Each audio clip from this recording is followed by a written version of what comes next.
Kalau Pak Koster kan Pak D sering komunikasi sama Pak Koster. Gimana tanggapan Pak Koster mengenai Mantra Mulia ini? Sempat nanya Pak D? Kalau Mantra Mulia lawannya kita harus.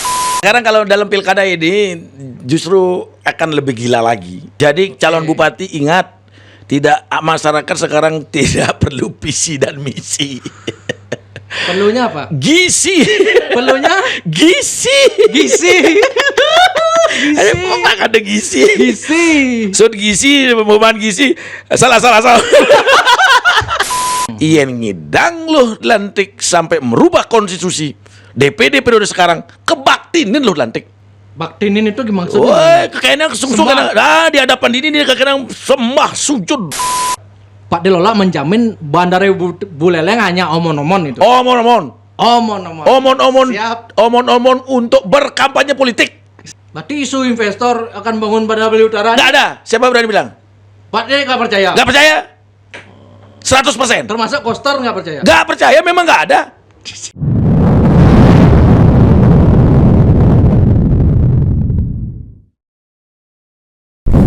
Oke Pak De, ini masalah politik di Bali, isu politik terkini. Ini ada yang sudah deklarasi Mantra Mulia, terus baliho Giri Prasto di mana-mana hibah-hibah ini. Ini yang mana katanya menurut Pak Koster Aceh, terus ada yang Koster Giri. Menurut Pak Delola gimana ini selaku ketua partai Hanura di Bali? Gimana melihat? Kalau saya melihat ini menyambung podcast kita yang kemarin. Oh iya, Iya, menyambung. Ini yang benar. Ini yang benar. Ini yang benar. Kan saya bilang maksudnya ini yang mana? dulu waktu sama Pak Wayan kan dibilang akan dibenturkan Giri sama Koster, Giri sama. Kan saya bilang kalau Giri sama Koster jangan dibenturin, dia itu satu partai. Tapi kan yang beredar-beredar beritanya kan macam-macam. Nah, artinya kan seperti itu kalau dalam keilmuan politik, kalau bisa kan gitu kan. Kan rugi punya partai besar tidak bisa mencalonkan diri kader partainya. Ngapain kader partai lain digadang-gadang untuk maju? Nah, inilah yang benar sekarang. Kalau ini benar, Mantra Mulia yang menjadi paket lawannya Koster, entah Koster Giri, Koster Aceh, gitu misalkan, ini bagus pertempuran. Bagus pertempuran. Jadi sama-sama main otak kan gitu. Jangan pertempuran ini seperti Jadi ntar sebelum lanjut, ini menurut Pak Delola itu gimmick aja Mantra Mulia ini atau memang sudah fix? Tadinya sih saya Mengira cuma gimmick. mengira cuman gimmick dan drama Korea. Karena apa? Karena belum ada statement dari Ray Mantra untuk hal itu. Nah, sampai sekarang sih belum ada. Kalau sampai ada sudah statement, karena beliau harus meninggalkan gini loh, jabatan yang sudah harus mundur. DPD suara tertinggi DPD loh. Iya. Saya kalau dia jadi, wah, penggelingsir kita yang menggantikan. Karena posisi kelima kan Pak Wayan Gredeg gini. Ya. Kan begitu gininya. Satu,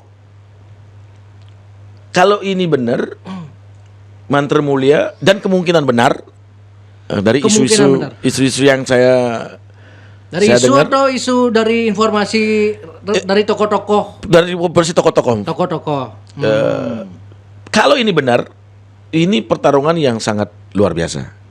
Kenapa luar biasa? Dulu kan juga lawannya Pak Koster kan Ray Mantra juga. Luar biasanya di mana? Jadi kalau yang luar biasanya, jadi kalau Ray Mantra punya basis pemilih, yaitu yang DPD ini. Nah, maksudnya? yang waktu Ray Mantra dulu waktu nyalon. Kan dulu Koster kan ngalahin Ray Mantra. Ya. Jadi Ray Mantra kan udah punya basis massa itu, pemilihnya dia sekian persen itu. Bukan yang DPD dihitung, bukan pemilih DPD ini dihitung. Kalau DPD mungkin ada orang PDI milih Ray Mantra. Oh, oke. Ya kan? Oke. Mungkin Ray Wijaya Mantra, apa namanya, Pak Jaya Negara, wali kota, mungkin dia mendukung. Termasuk mengerahkan massa untuk Ray Mantra. Kan begitu.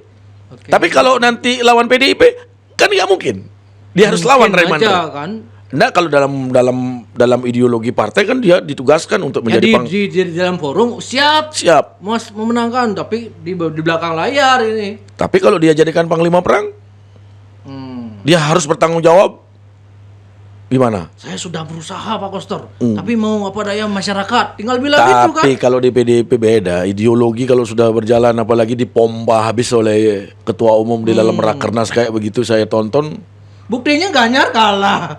Diberi target Koster sekian gitu, kalah juga kan gimana? Oh, gimana itu? Gimana nggak kalah? Saya dengar isu dan memang benar, coba dicek. Itu satu TPS menyediakan berapa saksi? Sampai orang bingung nyari saksi, kehabisan saksi. Saya kemarin ketemu sama kader partai anggota DPR di Buleleng yang menyediakan saksi Pilpres.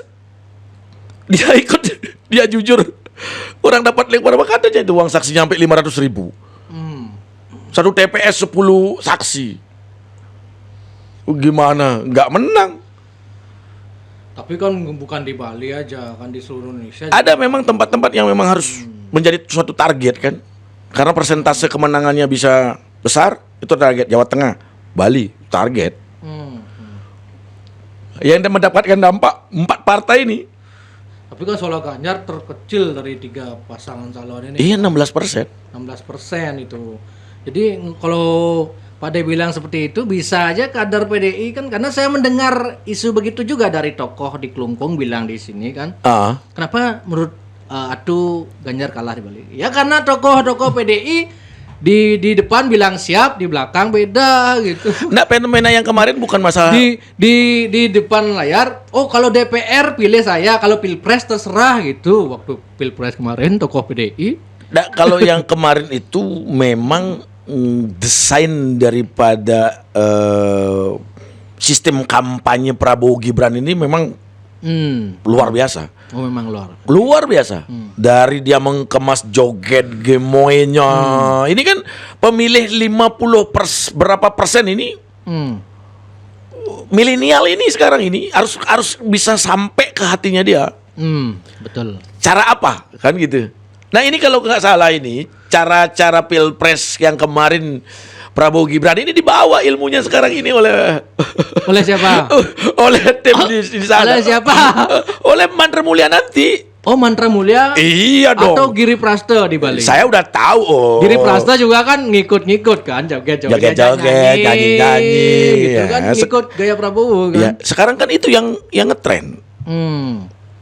Ya, itu yang ngetren, apalagi dimasukkan ke media sosial gitu kan. Oh, berarti menurut Pak Delola Mantra Mulia ini sudah fix. Menurut informasi dari teman-teman tokoh politik. Ya kayaknya fix. Tapi belum saya ada sih. Saya sempat menghubungi orang yang menjembatani Pak Rai Mantra. Saya ajak komunikasi, saya tanya beliau orangnya. Bro, gimana Pak Rai? Sudah pasti itu? Kalau sampai saat ini sih enggak beli, cuman kalau memang ditugaskan atau memang diinginkan beliau, ya beliau mungkin mau gitu. Berarti masih ngambang juga jawabannya. Ya kalau bahasa ngambang kan kalau semua pembiayaan ditanggung ya saya mau, ya kan begitu. Ya, intinya kan soal budget kan, iya apalagi dong. Pilgub Bali setahu saya ngeri. Waktu zaman Pak Mangku Pastika, siapa yang bilang di sini ya? 200 miliar habis waktu zaman Pak Mangku Pastika nyalon Pilgub. Ngeri. Benar sampai 200 miliar. Iya, yang dilawan waktu itu PDIP gimana? Oh iya benar ya. Menang cuman 900 suara ya. Jadi begini loh. Sekarang masih segitu atau lebih tinggi, Bu? Tergantung lawan. Tergantung lawan dan tergantung figur orangnya. Misalkan kan ada 2 calon nih. Yang satu dengan modal tidak ada serinya gitu misalkan. Ini kan juga harus mengimbangi. Tidak ada serinya itu maksudnya gimana? Jadi pokoknya budget berapapun. Oh, gas. Ayo gas. Oke gas gitu. Ini yang ditunggu juga kan. Nah, itu kalau Pak Koster kan Pak D sering komunikasi sama Pak Koster. Gimana tanggapan Pak Koster mengenai Mantra Mulia ini? Sempat nanya Pak De? Kalau Mantra Mulia lawannya kita harus kerja keras, kita gas habis. Itu kan. Kita gas habis atau? Iya, kalau di sana pakai berjuang habis-habisan. Kalau gitu? Dia pakai gas tabung, kita pakai minyak gas. Oh, gara-gara semua gas makanya gas langka sampai di Bali nih. Iya. Kemarin saya kan dingin di kampung nih Pak De. Karena hampir semua bilang gas-gas gitu. Mungkin ini hangat mau dingin kali ini mah gitu. Malam kan mandi gitu. Apa nggak ada gas? Wah, gas habis sakit gede lah kan gas ini. Ini saya Gara-gara oke gas. Oke gas. Gas langka karena terus disebut oke gas. Bangsat. Jika mula koda. Ya itu saya sering lihat komentar di media sosial kan air sering mati sekarang kan setelah pilpres. Bahkan sebelum pilpres gas langka. Oh mama tuh oke gas tuh, mama oke gas gitu. Nah emang sekarang kalau dalam pilkada ini justru akan lebih gila lagi.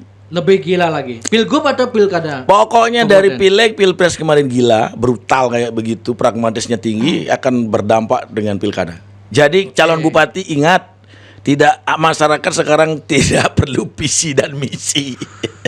Perlunya apa? Gisi. Perlunya Gisi. Ada gizi. Sud gizi, pembuatan gizi. Salah. Oh berarti sekarang itu yang paling penting Pak De. Tapi menurut Loh Jelantik katanya kan kalau mau maju mau yakin bisa menang gitu. Cuman mau akan membuat aturan dulu, fokus DPD, mau akan mengubah DPD gitu. Pak De Lola kan mantan DPD 2 periode ya? 2 periode? 2 periode. 2 periode. Dengan statement mau Loh Jelantik mengubah citra DPD, bukan mengubah kebijakan DPD. Kalau saya mendengar podcastnya beliau akan merubah. Pada nonton. Merubah konstitusi DPD akan begini, bla bla bla. Wih, saya ini senang sekali kalau punya anggota DPD kayak begitu semangatnya untuk merubah konstitusi, amandemen Undang-Undang Dasar ke-45. Amandemen kelima. Saya senang. Mudah-mudahan berhasil. Kan ini kan kita berikan kesempatan ini. Dia selama 5 tahun. Mudah-mudahan berhasil. Mudah-mudahan berhasil.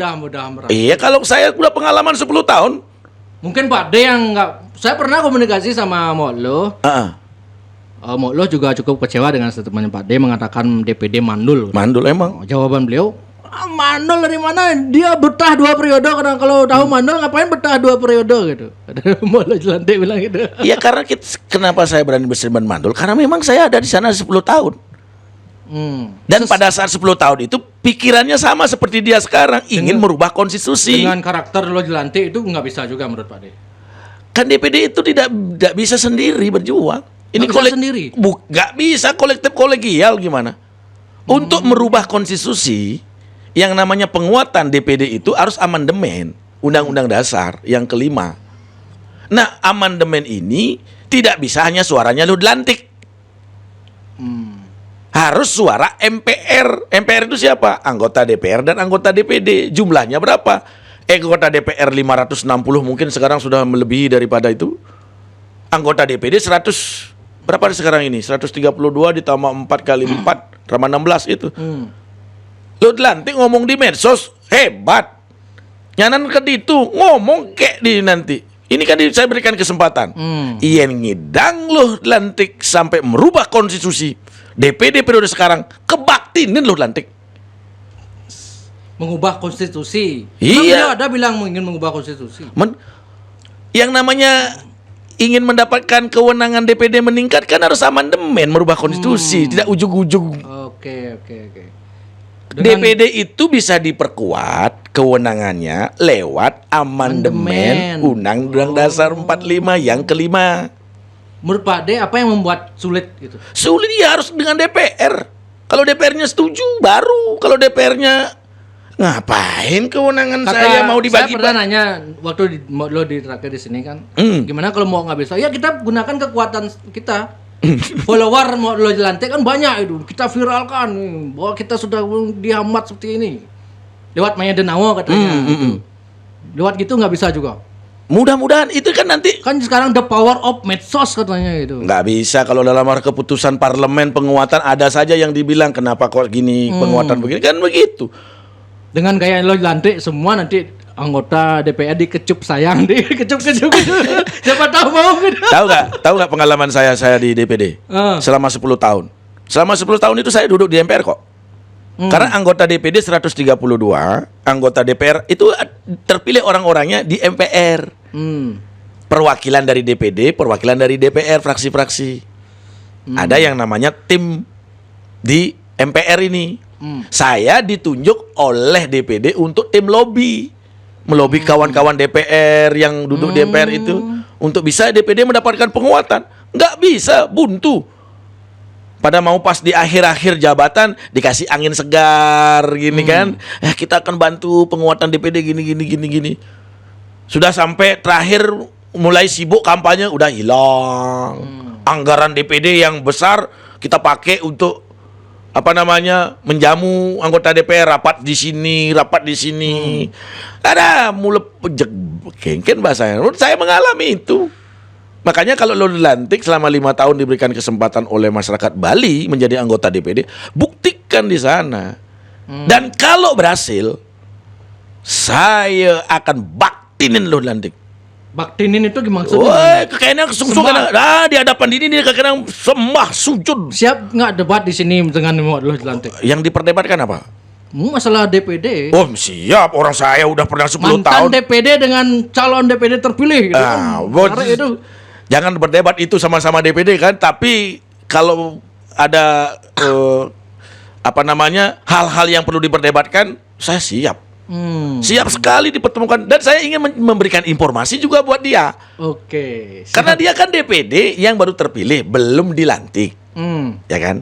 Saya mantan anggota DPD. Yang sudah dilantik 2 kali. 2 kali. Kan saya perlu ceritakan. Begini loh mau dilantik di DPD. Kan perlu saya ceritakan. Tapi kan beliau sudah ketemu sama WK, sudah rekonsiliasi katanya sama WK. Kalau AWK hebat, justru sekarang lo dilantik ngomong dong sama AWK. Kau ini AWK. Udah sekarang periode ketiga kamu DPD, kok kamu nggak bisa? Kesama aja kan? Ngomong dong sama AWK sekarang satu gini. Padahal biasanya tokoh Bali yang hebat kan pernah di DPD kan? Kenapa harus saya diserang sekarang? Pasak nggak bisa juga. Ini Ini bukan namanya orang per orang. Bukan Pasak nggak bisa, bukan IKD Arimbau nggak bisa, bukan Cok Ratmadi nggak bisa. Ini kolektif kolegial. Harus bersama. Bersama lembaga DPD RI, DPR RI adalah anggota MPR. Mereka di DPD itu tidak ingin suaranya kalah. Dari DPR kan ini 500 sekian. DPD kan 100 sekian. Kalau nanti rapat MPR voting kalah gimana? Dari hitungan politik kan sudah kalah. Itu pun belum sampai yang namanya sidang paripurna MPR sudah di bawah sudah gagal, sudah enggak digubris. Kecuali yang namanya pemimpin negara RI 1 presiden menghendaki DPD itu diperkuat. Beda lagi. Bisa ada penguatan dari RI 1 kan. Gitu, saya ini sangat penting dengan DPD. Berikanlah dia kekuatan. Dulu pernah ingin DPD itu mendapatkan penguatan kekhususan. Khusus hubungan pusat dan daerah. Kan kita juga daripada kita sama-sama dengan DPR kewenangannya sama, kayaknya DPR nggak mau. Kita minta aja kewenangan yang satu aja, hubungan pusat dan daerah. Juga nggak dikasih. Nggak ada pembicaraan itu. Makanya lo dilantik itu ketemu sama saya itu bukan berdebat. Justru saya akan memberikan informasi. Pertama saya memberikan selamat. Selamat, Anda sudah dipercaya oleh masyarakat Bali untuk menjadi anggota DPD. Hampir 400.000 suara loh. 400.000 suara. Agat nih lo dilantik kan dia nih cewek di calon. Ya kan? Kalau saya mudah-mudahan belum dilantik bisa menjejak saya dulu 2009 ke 2014 kan dinyek nih. Lola apa ya bisa nih lola dari anggota DPD kan begitu 2009 2014. Buktinya 2014 sendiri saya lolos. Dalam pertarungan loh. Bukan apa-apa. Kalau yang sekarang ini kan aku pastikan nggak nyalon, Gunung Diago nggak nyalon, AWK masuk lagi. Nah artinya perlulah juga saya gini. Saya nonton podcastnya di Jak Bali yang lu dilantik itu, woi Memang akui kalau public speaking lo dilantik itu luar biasa kan. Hampir kalau nggak salah nanti anggota DPD di Bali ada 2 yang mengejar kasus-kasus viral ini. Yang semestinya anggota DPD nggak sampai ke wilayah sana. Masa nggak bisa? Proses kerja DPD itu kalau mau viral ya cari kasus-kasus viral yang kecil-kecil. Kasus misalkan pelecehan ini, pelecehan itu, aneh viral, terus dilokin. Padahal anggota DPD kan pantas ngurung uang gitu-gitu malu. Bado. Masa nggak boleh? Boleh, cuman nggak pantas gitu. Boleh lah, boleh. Tetapi kadang-kadang kan Tapi kan perlu kita lebih viral daripada pemerintah daerah kan begitu kejadiannya. Contoh, Win jadi bupati Win. Ada kasus di daerah Win, kan gitu kan? Misalkan pembongkaran tempat ibadah. Ini kan viral dulu di Jemberana ini kasus AWK ini. Win sudah selesaikan itu di tingkat bawah. Pertemuan dengan 2 tokoh agama udah selesai. Datang ujuk-ujuk orang karena kasus itu viral. Bien menggerudukan. Kejadian kan begitu. Seperti dipiralkan, dikompor lagi, panas lagi. Win sebagai budanding jagat pedang gay peragat Jaba Bin teke jag jijeng ay menggerudukan Win. Nah, kejadiannya seperti itu. Banyak yang mengeluhkan seperti itu gitu. Banyak. Makanya tapi netizen suka yang begitu-begitu katanya. Iya, itu yang saya bilang. Kalau netizen suka, pejabat sekarang itu ada 2. Satu yang demen sekali, ada yang demen dunia maya. Kalau ada pejabat pakai dunia maya, itu adalah pejabat maya denau.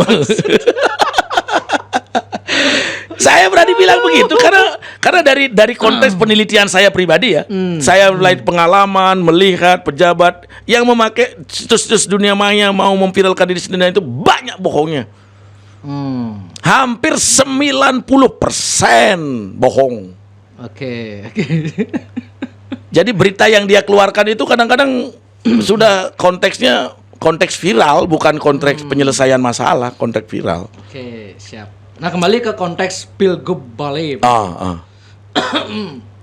Berarti Mantra Mulia kemungkinan besar sudah fix gitu ya. Berarti keduanya harus mundur ini kan. Tapi Koster ini menurut Pak De siapa nih calonnya? Giri atau Cok Aceh yang dari komunikasi Pak De dengan Pak Yan Koster?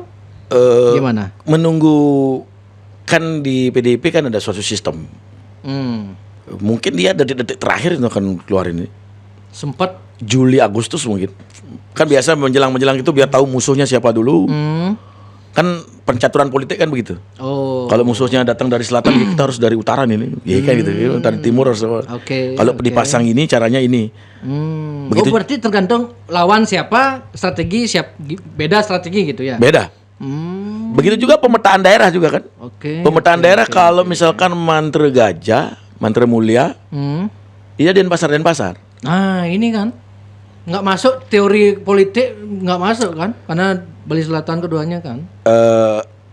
Kalau di zaman sekarang dengan gencarnya medsos seperti ini, itu teori itu tidak terlalu berlaku lagi. Bukan, masih berlaku di kemungkinan di desa-desa yang masih bisa dipengaruhi begitu kan.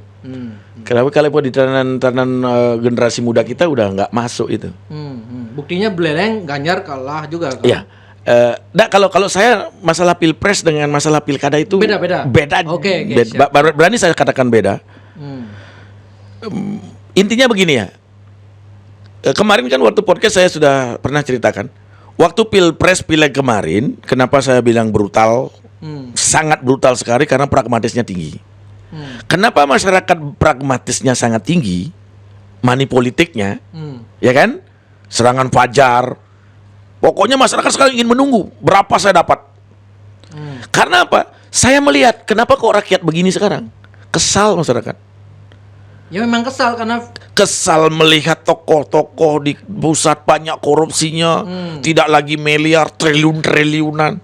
Jadi masyarakat di kini ngomong, wakil mah ya pajak, tapi korupsi ini mah triliunan ke gitu kan? Jadi pang sepalan saat pemilihan saya harus dapat gitu. Ya memang gitu. Iya kan? Nah sekarang pilpres sudah berakhir, sekarang pilkada, jadi siap-siap. Calon bupati, calon wali kota diperas oleh rakyat juga. Iya dong. Cuman rakyat kalau kan figurnya kurang amunisi. Ini maksudnya menurut saya kalau figurnya itu memang masih gitu-gitu aja ya pasti diperas. Tapi kalau figurnya memang kuat, meyakinkan untuk bisa melakukan solusi untuk Bali yang memang ini sepertinya akan berkurang yang gitu. Oke. Tapi kalau dari hasil survei saya pribadi itu nomor 1. Duit nomor 1. Oke, makanya ada yang mau gimana lagi orang Pak keadaan Giri, kayak begitu. makanya Pak Giri hibah besar-besaran kemana-mana. Ini gimana menurut Pak Delala?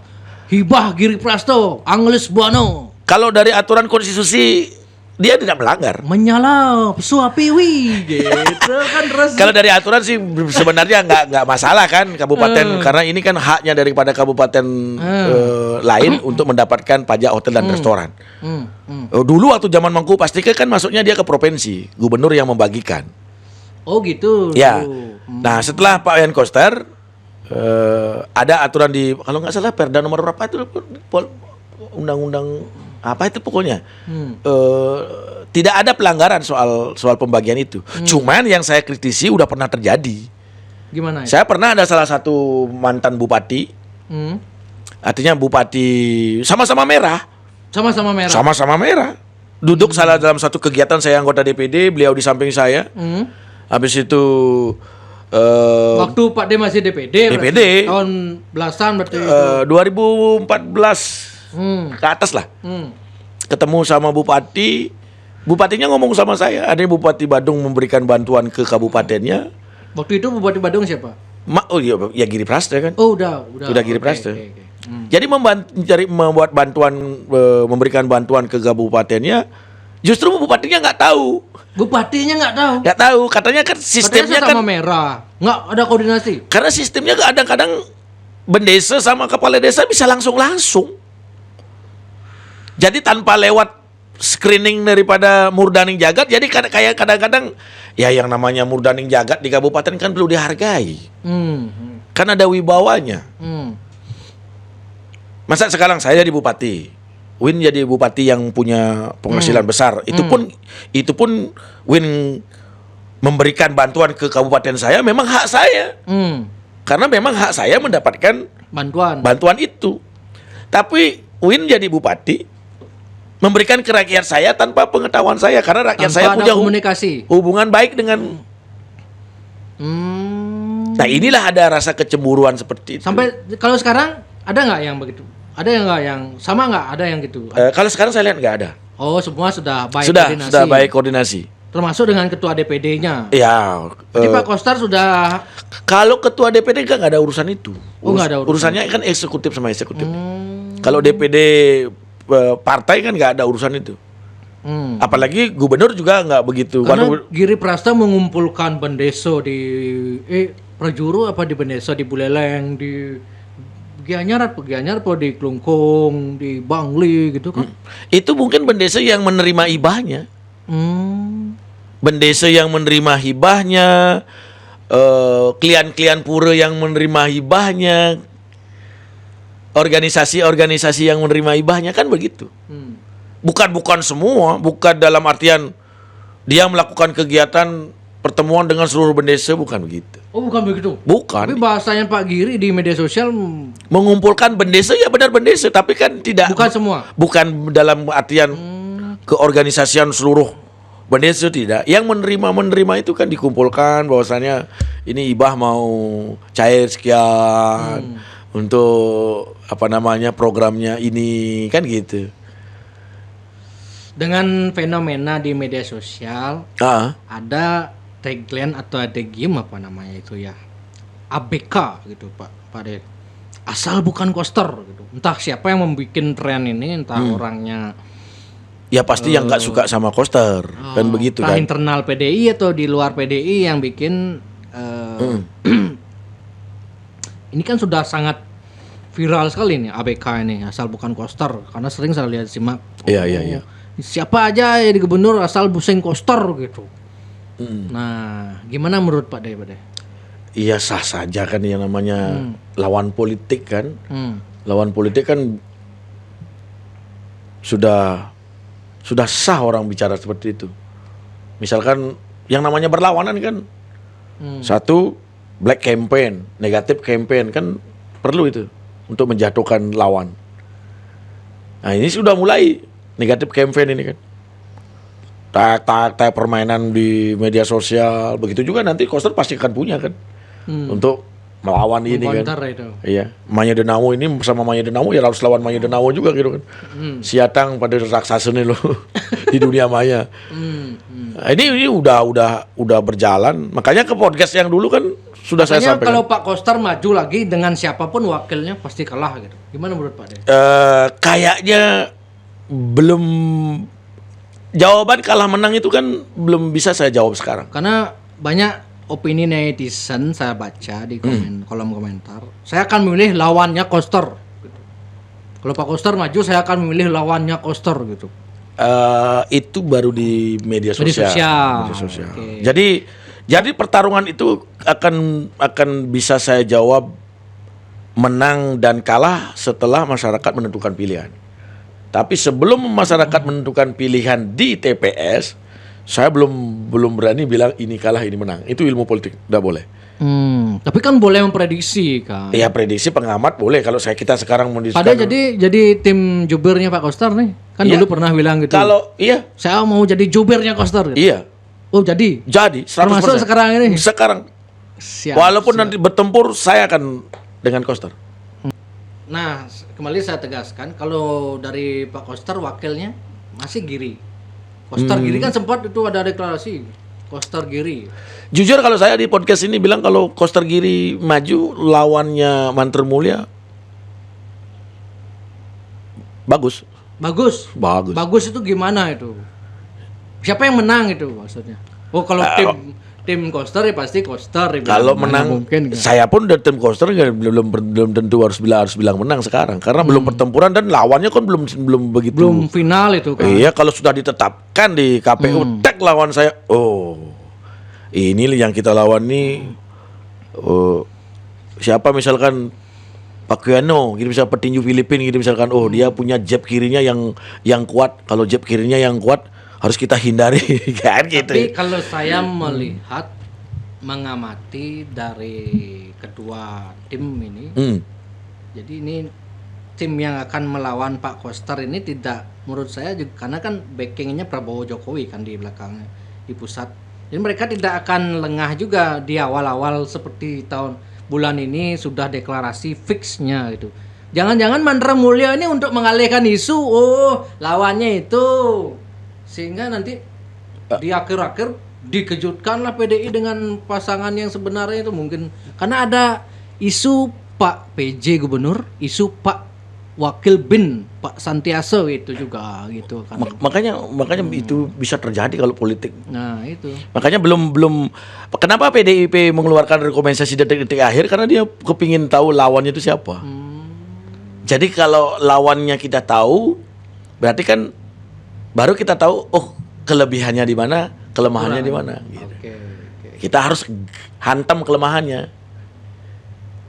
Itu memang strategi permainan. Kayaknya sih saya kalau dalam pertempuran pilkada yang sing pelih pidana makin jauh Pak ini bakat menang. Di Gianyar dulu kan saya pernah melawan PDIP. Saya tim pemenangannya Cok Aceh menang Bupati Gianyar, mengalahkan Gung Brate dulu. Saya berani duduk di atas truk berias lola di keliling Gianyar. Ida danis meton titiang sareng sami makin ring Gianyar, makin nenten milih partai, makin milih bupati. Sampai pas waktu masa kampanye ini di Tampak Siring ini macet kan? Oh macet ini, saya pasti di atas truk nih. Ternyata truk itu pas ada di depannya PAC gitu kan, kantor PAC. Lah, pete gaji bunga kempelancan dah situ kata. Cecok dua truk mau payas lola. Lah, untung di dua truk tuh ada besi pembukaan ban tuh dan pipa, ada pipa amon itu. Ya kan? Oh, saya ambil pipa itu langsung saya kayaknya asal menek yang lagi ngetok raga. Kebarengin kan gitu. Tapi aneh takut raga terus step anu. Tapi kok saya berani begitu ya. Makanya saya dari pelawak itu sudah masuk otak-otak politik. Otak politik. Karena sering bergaul diajak oleh politisi sehingga kecipratan ya. Oke. Nah, Pak De kalau merasa hebat kenapa nggak nyalon Bupati Kelungkung? Nggak punya uang. Oh gitu, karena tadi bilang ya ini yang pertama harus gizi. Cepet jawaban ragu. Untuk gizi itu nggak ada yang jawaban ragu cepat kan? karena memang misi banyak tapi untuk gizi nggak ada. Gizi nggak ada, kengken aman maju. Jadi ban misi mekeber. Oke. Soalnya praktek nyatanya Win, kalau mau mesti mekrama ini. Iya. Misalkan saya gimana praktek nyata di lapangan? Calon bupati, saya calon bupati. Siapa yang dihubungi dulu? Kepala desa. Sekarang kan saya punya sistem dulu nih. Tim calon bupati nanti berkampanye mesti mekrama. Kita mau si mekramanya ke Balai Banjar atau desa adat. Kalau desa adat sudah bisa dihitung, desa adatnya sekian jumlahnya. Habis itu sampai desa adat Banjar. Oh, Banjarnya sekian Banjar. Sudah ada datanya sekian Banjar. Lebih kecil lagi misalkan Dadia. Di Banjar itu ada sekian Dadia. Sekarang hitung. Satu Banjar. Tatakan munyinya kuda. Uang konsumsinya kuda. Tatakan munyi itu apa? Nah, sud ngurte kan perlu mesti cadur canangi mesti amplop. Oke. Katakan munyi itu namanya amplopnya. Terus si canang, konsumsi. Canangnya mesti amplop. Biar konsumsi. Biar konsumsi. Kita harus tanggung kan ngumpulin orang. Ngaku aja. Bullshit itu, kita datang itu masyarakat yang membiayai, nggak ada yang gitu-gitu. Nyeng orang. Oke. Berarti kalau politisi ngumpulin masyarakat itu pasti mereka yang nanggung biaya operasionalnya lah gitu. Kecuali kalau misalkan ada orang yang bilang bisa mengumpulkan tanpa gini. Misalnya kalau seorang politisi yang diundang oleh masyarakat gimana? Kan enggak. Itu pernah terjadi. Siapa politisi itu? Siapa? Mungkin ada yang lain selain saya. Mungkin ada. Makanya saya bilang 2009 saya fenomena sejarah. Biasanya orang membayar masyarakat. Justru saya mencalonkan diri, masyarakat mengumpulkan uang. Tapi bukan untuk saya. Untuk membangun. Saya cuma ngigel dan di tiket. Saya membawa sound system. Mantan istri ikut waktu itu nyanyi. Jadi penonton kan di tiket 10.000. Hasil tiketnya dikumpulkan semua, diserahkan kepada Bendesa untuk membangun gitu. Jadi kan saya mendapat uang sebenarnya. Cuman uang itu diserahkan ke Bendesa. Serahkan ke apa? Itu pernah terjadi seperti itu. Tapi kalau memang politisi-politisi yang tidak punya kemampuan panggung, melawak, menyanyi, itu kan susah mengumpulkan orang. Betul. Makanya mengumpulkan orang lah perlu dana kan gitu. Kalau misalkan mohon maaf Dek Uli gitu misalkan. Jadi calon bupati gitu misalkan. Dia tinggal nyanyi aja kan semua pada datang kan nggak perlu lagi bayar. Nanti saat nyanyi itu dia mengeluarkan visi misinya apa kan ngumpulin orang kan. Saya juga begitu melawak dengan kawan-kawan. Jadi kan ditonton. Saat ronron datang, kita di sana berkampanye. Tapi kalau nggak punya kemampuan itu, kan nggak bisa. Harus ngumpulin, ya datang, undang, ya otomatis kan konsumsi dulu. Tatakan raos ada kan. Bisa dihitung misalkan satu desa adat tatakan raosnya 5 juta itu misalkan. Kali berapa desa adat? Habis itu Banjar. Satu Banjar misalkan 2 juta, 1 juta. Selesai acara serahkan itu hitung kan. Itu baru satu. Yang kedua, biaya transportasi. akomodasi, pertarungan, saksi, sekian TPS. Itu kos itu.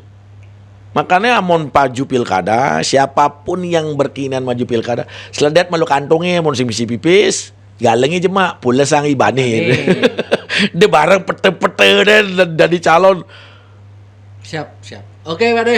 Kementerian. Melihat strategi politik dari Kim atau Koalisi Indonesia Maju ini di Bali akan seperti ini.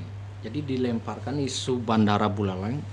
Kalau kalian milih gubernur dari PDI, masyarakat Buleleng nggak jadi kalian dapat bandara ini gitu. Tinggal lempar isunya, berarti harus pilih ini selain PDI ini Buleleng. Gol lah, kalah lah PDI lagi. Sementara warga Buleleng pemilih terbesar di Bali. Saya kan lawannya juga, saya pasti akan bilang. Saya bilang, yang membawa isu pembangunan bandara, saya dengar bukan sekarang saja. Setiap ada pemilihan gubernur, setiap ada pemilihan bupati. Dari dulu. Tapi sekarang katanya sekan nih, Pak. Jadi yakinkan karena saya. Gibran udah ke sana kan. Bukan masalahku, yakinkan saya. Sekennya DJ. Misalnya kalau jadi gimana, Pak De? Kalau jadi memang udah dari dulu jadi. Udah berapa kali isu ini dilemparkan? Udah berapa pilkada? Nggak mungkin batal. Kalau batal kan nanti Gibran mau maju lagi kan ditanya itu gimana Yu Jandi dulu gini. Satu kan ada beberapa program yang sudah akan berjalan. Misalnya kajiannya dari selatan ke utara, kereta, lorong, terowongan. Itu bisa terjadi. Sekarang misalnya kalau bandara ya. Kalau bandara menggunakan anggaran APBN, sedangkan Presiden Prabowo Gibran sekarang yang terpilih bingung sekarang dalam bukan APBN, investor dananya katanya. Investor? Investor Cina itu. Nah, sekarang saya ngomong masalah investor. Yakinkan saya, mana ada investor? Reklamasi. Saya sudah dari dulu dengar ini katanya ada investor dari India. Ini katanya investor dari Cina. Ini investor dari Eropa. Nggak ada itu sama sekali, isu-isu saja. Saya tahu kok. Berarti isu investor akan bangun Bandara Bali Utara? Nggak ada. Siapa berani bilang? Pak De nggak percaya? Nggak percaya. 100%. Termasuk Koster nggak percaya? Nggak percaya, memang nggak ada. Orang itu bandara itu bisa dibangun kalau pemerintah APBN. Kalau investor dia hitung-hitungan kok. Masa mau bikin privatisasi Saya sekian? dengar investor mau membangun asal ada jaminan. Saya mau di Bali ada sirkuit balap dulu. Ada jalan akses dulu yang bagus dari selatan ke utara, baru saya membangun di sini. Ya benar, gitu. itu namanya investor kan, biar kembali modalnya ke Hengkin. Iya, kalau enggak saya enggak mau. Coba Win mau berinvestasi kalau enggak dihitung dalam 1 tahun balik apa enggak? Dulu saya dengar ini. Bandara Bali Utara akan jadi kalau reklamasi Teluk Benoa jadi gitu. Ya, reklamasi Teluk Benoa akan menatangkan gini sehingga Kija kelakuan satu ada tadi. Nah satu ada asal semua jadi kene ada pertemuan raja-raja. Karena yang datang ke sini kan bukan politisi Pak Delola aja, banyak ini nih ngasih info ke ini. Kini loh kayaknya. Gitu ya. Kalau saya ngomong apa adanya dulu dibilang ada investor, saya bilang mana investornya. Jadi masyarakat Pak Delola menjamin Bandara Buleleng hanya omon-omon itu. Omon-omon. Siap. Omon-omon untuk berkampanye politik. Siap. Oke. Jak uling pidan masyarakatnya kuda dah ngomong gitu. Setiap pilkada dengo isu Tapi kan nih. udah puri-puri deklarasi, sudah ada batu nisan, batu prasastinya loh. Batu prasasti akan disahkan oleh Jokowi gitu. Ngelutir tawan. Ini dia ngasih tahu saya nih. Apa kene nena? Korelasinya puri-puri kumpul soal bandara. Nih. Napak Pertiwi dia topeng Gajah Mada Pusaka Tanjung Timur. Putri Puri Sebali PT Bibu Panji Sakti dengan penuh rasa amat undangan untuk Puri untuk membahas Bandara Bali Utara. Nih terus ada nih. Nah, nih. Again. Sudah ada prasastinya gitu dong. Rago bisa ngai. Ngai kene apa sih kewon? Untuk menyebar isu ya. Mai ini nggak ditungai di goang itu ngai. Bandara udara. Apa kewon ngai plakat gitu? Jadi berita-berita selama ini itu cuman omon-omon semua ya. Kayaknya besekan terjadi gitu tuh. Makanya saya percaya. Tapi itu kan Bentar masa dulu. lalu. Saya percaya Bandara Bali Utara bisa terbangun jika sudah tertera anggaran APBN pembangunan Bandara Bali Utara, anggaran tahun sekian-sekian, sejumlah sekian. Maro yang bertepuk, wih, sekan. Ini konen ada, ngandelang investor.